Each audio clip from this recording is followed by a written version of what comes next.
Hi everybody, I'm John Graydon from the Martial Arts Teachers Association and johngraydon.com. How do you knock somebody out with one punch? This is a great question. Because the origins of karate, traditional martial arts training, was that one technique should be enough to stop a man or actually kill him. So even the tournaments were built around this idea of one punch. You score one punch, the match is over. You win, because technically that punch should have killed your opponent. With the advent of kickboxing and allowing martial artists actually to hit each other full blast, they weren't getting killed, but a lot of them were definitely getting knocked out. Here's how, if you were ever, it's difficult to say, okay, I'm going to knock you out with this technique. But if you're going to try and knock somebody out, here's the way to do it. This is only for illustration and education. This is not what you're going to go out and practice, or turn this off right now. So just for kicks, just for fun, let's look at some of the techniques involved in really devastating somebody with a punch. Here's what I want to try and do.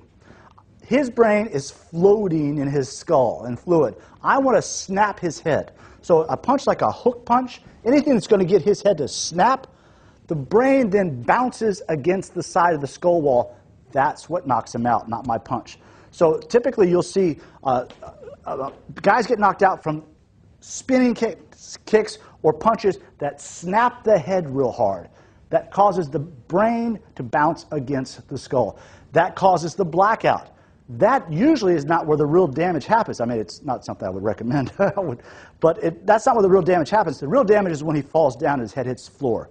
That's typically the more devastating shot. So one, we're going to try and get his head to snap. Two, I'm going to aim for his temple. So if I'm not able to get his head to snap, if I can hit him right under the ears, a big bundle of nerves right there. Often I use my back leg round kick and I'll catch the guy right under the ear. And I hit my brother with it one time. He just went against the wall and he just slowly slumped to the ground. He said it felt like his brain was bleeding into his body.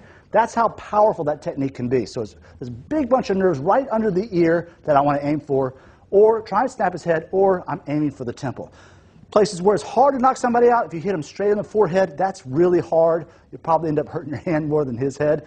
Or just smashing straight into the face. That typically is not going to KO somebody. You've got to snap that head, or you've got to hit nerve bundles. Joining me, of course, this is Joe Brignoli from Pro Star Mixed Martial Arts, and I appreciate you allowing me to use your head. I'm John Graydon, thanks.